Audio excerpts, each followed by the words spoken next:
जय Hind, welcome to today exam classes. दोस्तों, आज के इस वीडियो हम राजस्थान वनपाल और वन रक्षक भर्ती परीक्षा 2022 के लिए राजस्थान जीके सहित कुछ मोस्ट इंपोर्टेंट क्वेश्चन आंसर याद करेंगे जो आपके राजस्थान वनपाल और वन रक्षक भर्ती परीक्षा के नए पैटर्न पर आधारित हैं।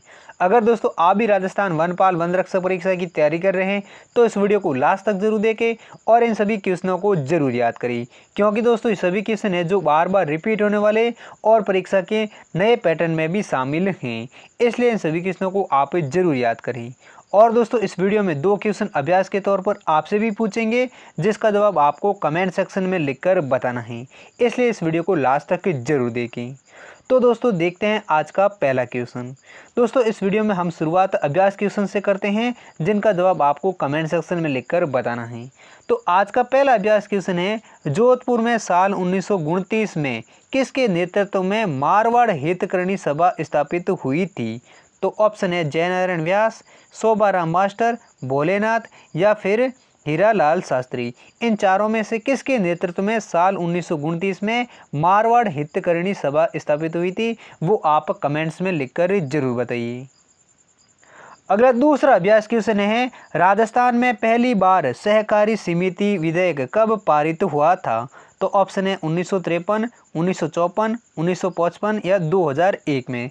इन चारों ऑप्शनों में से कौन सा ऑप्शन सही है जिस दिन राजस्थान में पहली बार सहकारी समिति विधेयक पारित हुआ था? ये भी आप कमेंट्स में लिखकर जरूर बताइए।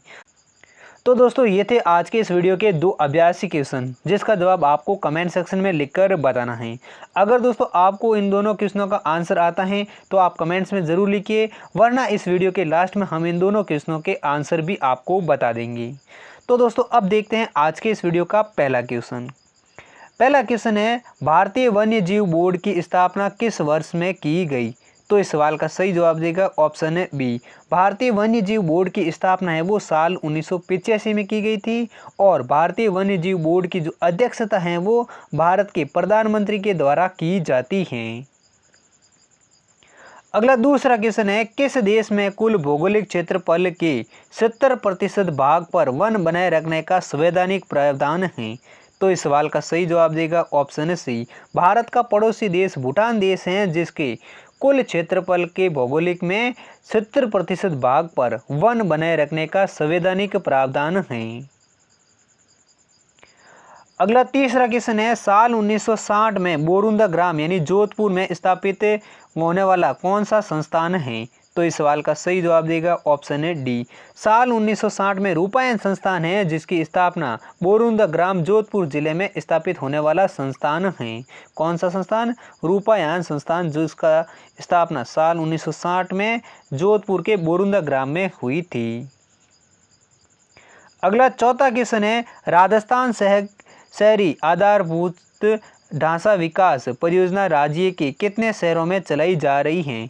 तो इस सवाल का सही जवाब देगा ऑप्शन ए। राजस्थान शहरी आधारभूत ढांचा विकास परियोजना है वो राजस्थान के 6 शहरों में चलाई जा रही हैं। अगला पांचवा क्वेश्चन है, परमारों की राजधानी के रूप में विख्यात अर्थोना किस जिले में स्थित है? तो इस सवाल का सही जवाब देगा ऑप्शन है डी। परमारों की राजधानी के रूप में विख्यात अर्थोना क्षेत्र हैं वो राजस्थान के बांसवाड़ा जिले में स्थित हैं। अगला छठा क्वेश्चन है, कारा नामक घास किस अभयारण्य में उगती हैं? तो इस सवाल का सही जवाब देगा ऑप्शन ए। कारा नामक घास हैं जो माउंट आबू अभयारण्य में उगती हैं। अगला सातवां क्वेश्चन है, अलवर शैली में वक्स खोले हुए नायिका का उत्कृष्ट चित्र किसने चित्रित किया? तो इस सवाल का सही जवाब देगा ऑप्शन बी। अलवर शैली में वक्स खोले हुए नायिका का उत्कृष्ट चित्र है वो बलदेव ने चित्रित किया था। नेक्स्ट 8वां क्वेश्चन है, आदमकद और बड़े बड़े पोर्ट्रेट व भित्ति चित्रण की परंपरा किस शैली की देन है? तो इस सवाल का सही जवाब देगा ऑप्शन है सी। आदमकद और बड़े बड़े पोर्ट्रेट व भित्ति चित्रण की परंपरा है वो जयपुर शैली की एक प्रमुख देन या विशिष्ट देन है। अगला 9वां क्वेश्चन है, राज्यपाल सोने के पिंजरे में निवास करने वाली चिड़िया के समतुल्य हैं, यह कथन किसका है? तो इस सवाल का सही जवाब देगा ऑप्शन ए सरोजिनी नायडू हैं, जिनका ये कथन है, जिन्होंने कहा था राज्यपाल सोने के पिंजरे में निवास करने वाली चिड़िया के समतुल्य हैं। और ये कथन किसका है? सरोजिनी नायडू का। अगला 10वां क्वेश्चन है, माही नदी की राजस्थान में लगभग 171 किलोमीटर लंबाई है, जबकि इसकी गुजरात में लंबाई कितनी है? तो इस सवाल का सही जवाब देगा ऑप्शन ए माही नदी है, जिसकी राजस्थान में कुल लंबाई है वो 171 किलोमीटर है, जबकि माही नदी की गुजरात में लंबाई है वो 475 किलोमीटर इसकी लंबाई है। नेक्स्ट 11वां क्वेश्चन है, 1615 ईस्वी में मेवाड़ महाराणा अमर सिंह तथा किस मुगल प्रतिनिधि के मध्य मुगल मेवाड़ संधि हुई थी? तो इस सवाल का सही जवाब देगा ऑप्शन ए 1615 ईस्वी में मेवाड़ के महाराणा अमर सिंह तथा मुगल प्रतिनिधि खुर्रम थे, जिनके मध्य में मेवाड़ संधि हुई थी।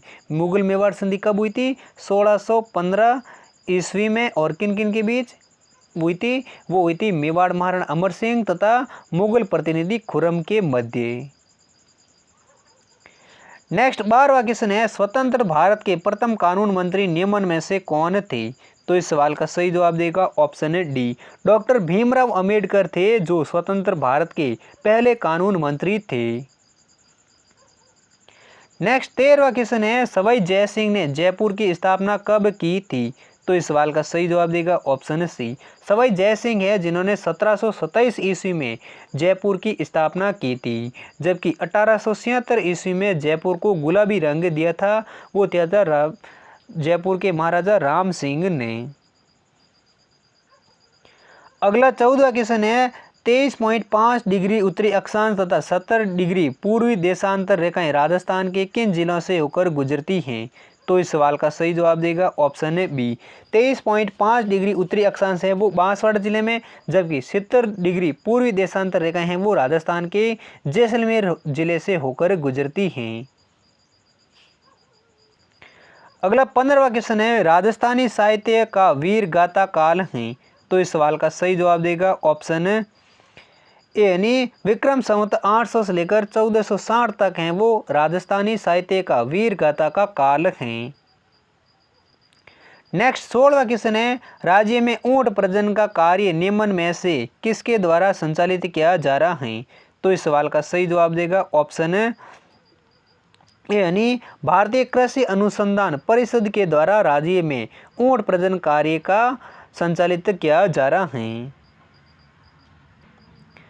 अगला 17वां क्वेश्चन है, जैता व कुंपा किस शासक के प्रसिद्ध सेना नायक थे? तो इस सवाल का सही जवाब देगा ऑप्शन ए जैता और कुंपा है वो राव मालदेव के प्रसिद्ध सेना नायक थे। अगला 18वां क्वेश्चन है, जैसलमेर राज्य का गुंडा शासन नामक पुस्तक किसने लिखी थी? तो इस सवाल का सही जवाब देगा ऑप्शन ए यानी जैसलमेर के स्वतंत्रता या क्रांतिकारी सागरमल गोपा थे, जिन्होंने जैसलमेर राज्य का गुंडा शासन नामक पुस्तक लिखी थी। किसने? सागरमल गोपा, जो एक क्रांतिकारी थे। अगला 19वां क्वेश्चन है, सातू गांव में किस लोक देवता का विशाल मंदिर है जहां प्रति वर्ष भादवा सुदी नवमी को मेला लगता है?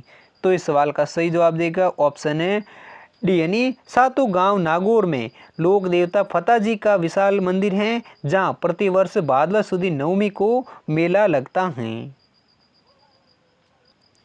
अगला 20वां क्वेश्चन है, कमल से भरे सरोवर किस शैली की विषय वस्तु है?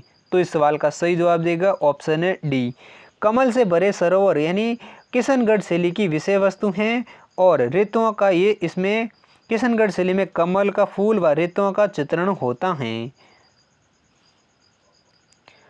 अगला 21वां क्वेश्चन है, राज्य में दक्षिणी पश्चिमी मानसून के रूप में सर्वप्रथम अरब सागरीय मानसून किस जिले में पहुंचता है? तो इस सवाल का सही जवाब देगा ऑप्शन बी राज्य में दक्षिणी पश्चिमी मानसून के रूप में सर्वप्रथम अरब सागरीय मानसून है या फिर अरब सागरीय वर्षा है वो राजस्थान के बांसवाड़ा जिले में पहुंचती हैं।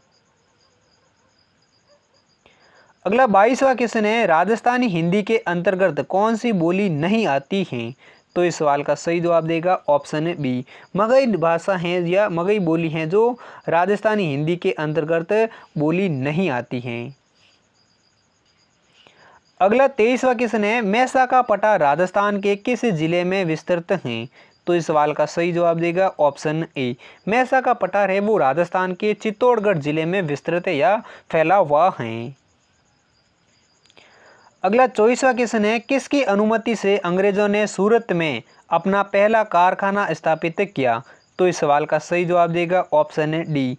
मुगल सम्राट जहांगीर की अनुमति से अंग्रेजों ने सूरत में अपना पहला कारखाना 1613 में स्थापित किया था या फिर खोला था। नेक्स्ट 25वां क्वेश्चन है, 1301 ईस्वी में अलाउद्दीन खिलजी के आक्रमण के समय रणथंभौर का शासक कौन था? तो इस सवाल का सही जवाब देगा ऑप्शन डी। 1301 ईस्वी में अलाउद्दीन के आक्रमण के समय रणथंभौर का शासक हैं वो जैत्र सिंह के पुत्र हमीरदेव चौहान थे, और हमीरदेव को चौहान काल का कर्ण भी कहा जाता है, जो अलाउद्दीन खिलजी के आक्रमण के समय रणथंभौर का शासक था। अगला 26वां क्वेश्चन है, ऑपरेशन फ्लड निम्न में से किससे संबंधित हैं? तो इस सवाल का सही जवाब देगा ऑप्शन डी। ऑपरेशन फ्लड हैं जो भारत के डेयरी उद्योग से संबंधित हैं, और ऑपरेशन फ्लड है जो साल 1970 में शुरू किया गया एक ऑपरेशन है, जो ये भारत के राष्ट्रीय डेयरी विकास बोर्ड यानी NDDB की एक परियोजना थी। अगला 27वां क्वेश्चन है, भारत के संविधान में किस अनुच्छेद में जम्मू कश्मीर को भारतीय संघ का एक राज्य बताया है? तो इस सवाल का सही जवाब देगा ऑप्शन ए।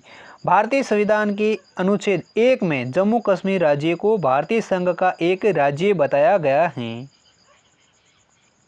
नेक्स्ट 28वां क्वेश्चन है, निम्न में से किस स्थान पर बोहरा समुदाय का उर्स लगता है? तो इस सवाल का सही जवाब देगा ऑप्शन डी। गलियाकोट डूंगरपुर स्थान पर बोहरा समुदाय का उर्स लगता है, और गलियाकोट में बाबा फखरुद्दीन की दरगाह है जहां पर भी बोहरा समुदाय का ये उर्स लगता है। किसकी दरगाह पर? बाबा फखरुद्दीन की दरगाह पर। अगला 29वां क्वेश्चन है, किस अनुच्छेद के तहत देश में एक स्वतंत्र निर्वाचन आयोग की स्थापना का प्रावधान है? तो इस सवाल का सही जवाब देगा ऑप्शन ए। अनुच्छेद 324(1) के तहत देश में एक स्वतंत्र निर्वाचन आयोग की स्थापना का प्रावधान है, और निर्वाचन आयोग की स्थापना है वो 25 जनवरी 1950 को हुई थी। अगला 30वां क्वेश्चन है, भारतीय संविधान की संशोधन प्रक्रिया किस देश के संविधान से प्रभावित है? तो इस सवाल का सही जवाब देगा ऑप्शन डी यानी दक्षिण अफ्रीका देश से भारतीय संविधान की संशोधन की प्रक्रिया है वो प्रभावित हैं। अगला नेक्स्ट 31वां क्वेश्चन है, स्वामी दयानंद सरस्वती द्वारा आर्य समाज की स्थापना कब की गई? तो इस सवाल का सही जवाब देगा ऑप्शन सी। 10 अप्रैल 1875 में मुंबई में आर्य समाज की जो स्थापना है वो स्वामी दयानंद सरस्वती के द्वारा की गई थी। कब की गई आर्य समाज की स्थापना? 10 अप्रैल 1875, और मुंबई में इसकी स्थापना की गई थी। तो दोस्तों ये थे राजस्थान करंट अफेयर्स और राजस्थान जी के सहित कुछ मोस्ट इंपॉर्टेंट क्वेश्चन आंसर जो आपकी फॉरेस्ट गार्ड भर्ती परीक्षा के लिए काफ़ी मोस्ट इंपॉर्टेंट क्वेश्चन आंसर थे। उम्मीद करता हूँ ये सभी क्वेश्चन आपको अच्छे से याद हो गए होंगे। अगर याद हो गए तो इस वीडियो को लाइक जरूर कीजिए। और दोस्तों अब इस वीडियो के अंत में उन 2 क्वेश्चनों का जवाब बताते हैं जो आपको शुरुआत में अभ्यास के तौर पर पूछा गया था। तो पहला क्वेश्चन था, जोधपुर में साल 1929 में किसके नेतृत्व में मारवाड़ हितग्राही सभा स्थापित हुई थी? तो इस सवाल का सही जवाब देगा ऑप्शन ए। जय नारायण व्यास के नेतृत्व में जोधपुर में साल 1929 में मारवाड़ हितग्राही सभा स्थापित हुई थी। इसी प्रकार दूसरा अभ्यास क्वेश्चन था, राजस्थान में पहली बार सहकारी समिति विधेयक कब पारित किया गया था? तो इस सवाल का भी सही जवाब देगा ऑप्शन ए। साल 1953 में राजस्थान में पहली बार सहकारी समिति विधेयक को पारित किया गया था। तो दोस्तों ये थे दोनों अभ्यास क्वेश्चनों के आंसर। किन किन के सही आंसर वे थे वो आप कमेंट में लिखकर जरूर बताइए। और दोस्तों हम मिलते हैं अगली वीडियो के साथ, तब तक के लिए जय हिंद, वंदे मातरम।